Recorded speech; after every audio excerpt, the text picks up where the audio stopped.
ফজরের নামাজ আদায় করার সময় মসজিদে যখন যাই, অনেক সময় ঘুমের কারণে হোক, যাওয়ার একটু বিলম্ব হওয়ার কারণে হোক, যে কোনো কারণে যেতে যেতে দেখি জামাত শুরু হয়ে গেছে। সেক্ষেত্রে আমরা সুন্নত নামাজটা কি করব? আমরা ফুকাহে আহনাফের কাছ থেকে মাসআলা জেনেছি, যদি ইমাম সাহেব সবেমাত্র জামাত শুরু করেছে, প্রথম রাকাতে আছে, তাহলে জামাত থেকে একটু দূরে দাঁড়িয়ে বারান্দায় কিংবা মসজিদের যে কাতার, জামাতের কাতারের থেকে অনেকটু দূরে পিছনে দাঁড়িয়ে একটু 2 রাকাত নামাজ ছোট ছোট সূরা দিয়ে তরতিব ঠিক রেখে সংক্ষিপ্ত পরিসরে সুন্নতটা আদায় করে প্রয়োজনে দ্বিতীয় রাকাতে গিয়ে ইমাম সাহেবের সাথে জামাতে শরীক হতে হবে। এইভাবে আমরা মাসালা শিখেছি, আমল করি। কিন্তু আপনারা লক্ষ্য করলে দেখবেন কিছু বিপদগামী বিভ্রান্ত ভাইয়েরা, ওনারা বলে না জামাত শুরু হয়ে গেলে আর সুন্নত পড়া যাবে না, জামাতে শরীক হতে হবে। আর আগে শরীক হওয়াটা বিদআত বা বিভিন্ন ধরনের অ্যাটাকমূলক শব্দ দিয়ে তিনারা আমাদেরকে অ্যাটাক করে থাকেন, এবং তারা বলে যে সুন্নত পড়তে হবে জামাতের পরে, ফজরের নামাজের জামাত শেষ হওয়ার পরে সুন্নতটা পড়তে হবে। এটা হলো ওনাদের মাসআলা। আর আমরা সুন্নত প্রথম রাকাতে ইমাম সাহেব থাকলে সংক্ষিপ্ত পরিসরে হলে সুন্নত পরে দ্বিতীয় রাকাতে জামাতে শরীক হব, কিন্তু ফরজ নামাজের পরে সূর্য উদয়ের আগে কোনো সুন্নত নামাজ পড়া যাবে। এই যে আমরা মাসালাটা দেই বা আমল করি, আমাদের এই মাসালার পিছনে দলিল কি? প্রথমত মনে রাখবেন, ফজরের নামাজের ফরজের পরে সূর্য উদয়ের আগে কোনো প্রকার সুন্নত নফল নামাজ পড়া যাবে না, আল্লাহ রাসূলের নিষেধ। عن أبي هريرة رضي الله تعالى عنه قال نهى رسول الله صلى الله عليه وسلم عن صلاة بعد الفجر حتى تطلع الشمس وبعد العصر حتى تغرب الشمس رواه البخاري। سبحان الله বলেন।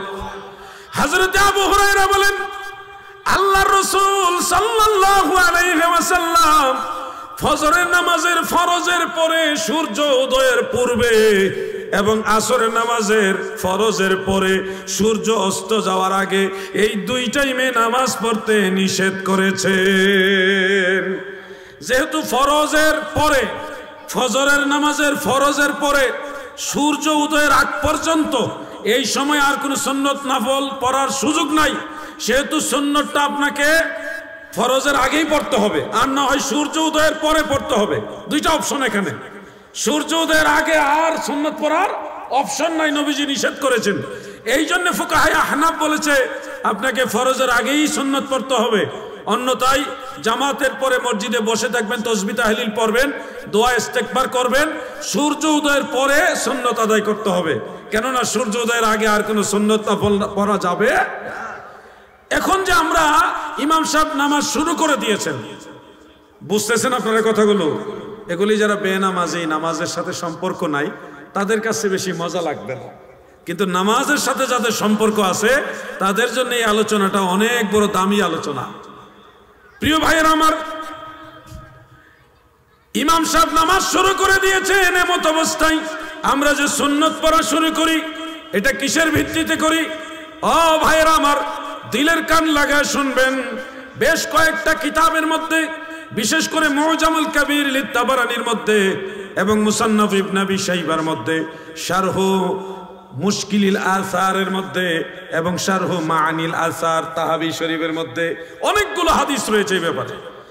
সবগুলো হাদিসের মধ্যে মূল যে মিনিংসটা এসছে সেটা হলো ফকিহ তবকার সাহাবী হযরত আব্দুল্লাহ ইবনে আব্বাস রাদিয়াল্লাহু আনহুমা, হযরত আব্দুল্লাহ ইবনে মাসউদ রাদিয়াল্লাহু আনহু, হযরত আব্দুল্লাহ ইবনে ওমর রাদিয়াল্লাহু তাআলা আনহুমা, হযরত আবু মুসা আশআরী রাদিয়াল্লাহু তাআলা আনহু, হযরত ওমর ফারুক রাদিয়াল্লাহু তাআলা আনহু, ওনার সময় এক জামাত তাবেঈ, তিনারা সবার অভ্যাস ছিল, তিনারা যখনই ফজরের জামাতে যাইতেন, যখনই দেখতেন জামাত শুরু হয়ে গেছে, তখন ওনারা মসজিদ থেকে সামান্য দূরে দাঁড়িয়ে সাল্লা রাকাতাইনে খাফিফাতাইনে সংক্ষিপ্ত পরিসরে সুন্নত নামাজটা আদায় করতেন।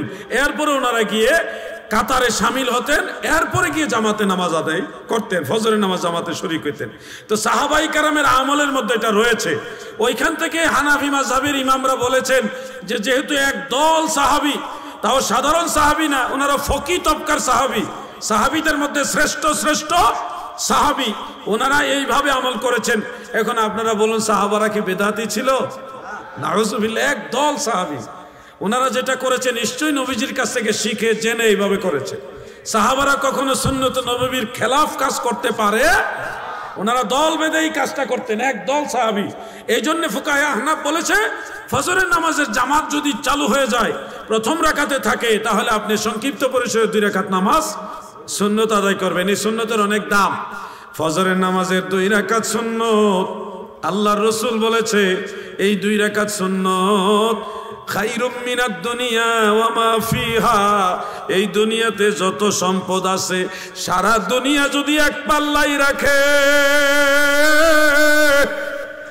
অপর পাল্লাই যদি 2 রাকাত সুন্নত রাখা হয়, আল্লাহর রাসূল বলেছেন ফজরের এই 2 রাকাত সুন্নতের মর্যাদা আমার আল্লাহর কাছে আরো বেশি হবে।